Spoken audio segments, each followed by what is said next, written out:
جوانی میں انسان باپ کو شک کی نگاہ سے دیکھتا رہتا ہے، جیسے باپ کو ہمارے مسائل، تکلیفوں یا ضرورتوں کا احساس ہی نہیں، یا یہ نئے دور کے تقاضوں کو نہیں سمجھتا ہے۔ کبھی کبھی ہم اپنے باپ کا موازنہ بھی شروع کر دیتے ہیں۔ اتنی محنت ہمارے باپ نے کی ہوتی، بچت کی ہوتی، کچھ بنایا ہوتا، تو آج ہم بھی فلاں کی طرح عالیشان گھر گاڑی میں گھوم رہے ہوتے۔ کہاں ہو، کب آؤ گے، زیادہ دیر نہ کرنا جیسے سوالات انتہائی فضول اور فالتو سے لگتے ہیں۔ سویٹر تو پہنا ہے نا، کچھ اور بھی پہن لو، سردی بہت ہے۔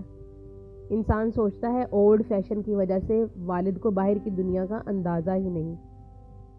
اکثر اولادیں اپنے باپ کو ایک ہی معیار پر پرکھتی ہیں، گھر، گاڑی، پلاٹ، بینک بیلنس، کاروبار، اور اپنی ناکامیوں کو باپ کے کھاتے میں ڈال کر خود سرخرو ہو جاتے ہیں۔ ہمارے پاس بھی کچھ ہوتا تو اچھے اسکول میں پڑھتے، کاروبار کرتے۔ اس میں شک نہیں کہ اولاد کے لیے آئیڈیل بھی ان کا باپ ہی ہوتا ہے، لیکن کچھ باتیں جوانی میں سمجھ نہیں آتی یا ہم سمجھنے کی کوشش نہیں کرتے، اس لیے کہ ہمارے سامنے وقت کی ضرورت ہوتی ہے، دنیا سے مقابلے کا بھوت سوار ہوتا ہے، جلد سے جلد سب کچھ پانے کی جستجو میں ہم سب کچھ کھو بیٹھتے ہیں، جس کا احساس بہت دیر سے ہوتا ہے۔ بہت سی اولادیں وقتی محرومیوں کا پہلا ذمہ دار باپ کو قرار دے کر ہر چیز سے بری ذمہ ہو جاتی ہیں۔ وقت گزر جاتا ہے، اچھا بھی برا بھی، اور اتنی تیزی سے گزرتا ہے کہ انسان پلک جھپکتے ماضی کی کہانیوں کو اپنے گرد منڈلاتے دیکھنا شروع کر دیتا ہے۔ جوانی، پڑھائی، نوکری، شادی، اولاد، اور پھر وہی اسٹیج، وہی کردار جو نبھاتے ہوئے ہر لمحہ اپنے باپ کا چہرہ آنکھوں کے سامنے آ کر باپ کی ہر سوچ، احساس، فکر، پریشانی، شرمندگی اور اذیت کو ہم پر کھول کے رکھ دیتا ہے۔ باپ کی کبھی کبھی بلا وجہ خاموشی، کبھی پرانے دوستوں میں بے وجہ کہہ کے، اچھے کپڑوں کو ناپسند کر کے پرانوں کو فخر سے پہننا، کھانوں میں اپنی سادگی پر فخر، کبھی کبھی سر جھکائے اپنے چھوٹے چھوٹے کاموں میں مگن ہونے کی وجہ، کبھی بغیر وجہ تھکاوٹ کے بہانے سر شام بتی بجھا کر لیٹ جانا، نظریں جھکائے انتہائی محویت سے ڈوب کر قرآن پاک کی تلاوت کرنا۔ سمجھ تو آنا شروع ہو جاتا ہے، لیکن بہت دیر کے بعد، جب ہم خود راتوں کو جاگ کر دوسرے شہروں میں گئے بچوں پر آیت الکرسی کے دائرے پھونکتے ہیں، جب ہم سردی میں وضو کرتے ہوئے اچانک سوچتے ہیں، پوچھ ہی لیں بیٹا آپ کے ہاں گرم پانی آتا ہے؟ جب قہر کی گرمی میں روم کولر کی ہوا بدن کو چھوتی ہے تو پہلا احساس جو دل و دماغ میں ہلچل سی مچاتا ہے وہ کہیں اولاد گرمی میں تو نہیں بیٹھی۔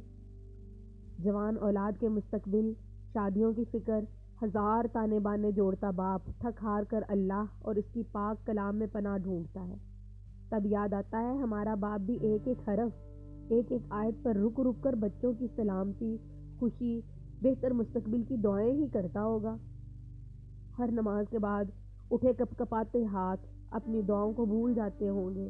ہماری طرح ہمارا باپ بھی ایک ایک بچے کو نمناک آنکھوں سے اللہ کی پناہ میں دیتا ہوگا۔ سر شام کبھی کبھی کمرے کی بتی بجھا کر اس فکر میں آگ میں جلتا ہوگا کہ میں نے اپنی اولاد کے لیے بہت کم کیا۔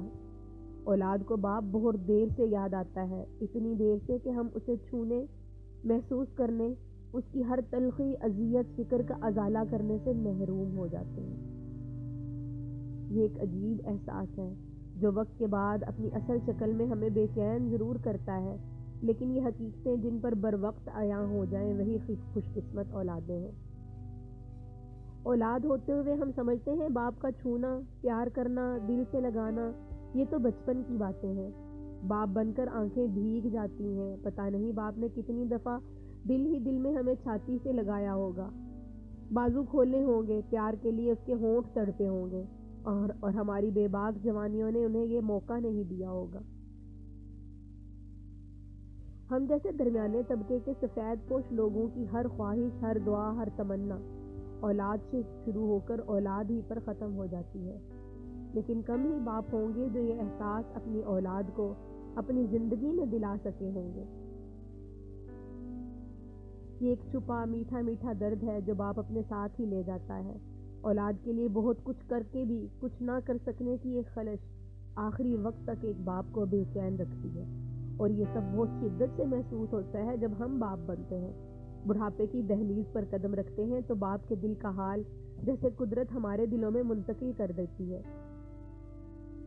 اولاد اگر باپ کے دل میں اپنے لیے محبت کو کھلی آنکھوں سے وقت پر دیکھ لے تو شاید اسے یقین ہو جائے کہ دنیا میں باپ سے زیادہ اولاد کا کوئی دوست نہیں ہوتا۔ اللہ تعالیٰ ہمیں بر وقت اپنے والدین کی قدر نصیب کرے اور ان کی خدمت کرنے والا بنائے۔ اگر آپ کو یہ ویڈیو جو ہے پسند آتی ہیں تو ان کو شیئر کیجیے، ہو سکتا ہے کہ کسی کے دل میں ہماری بات اتر جائے اور وہی آخرت میں ہمارے لیے ذریعہ نجات بن جائے۔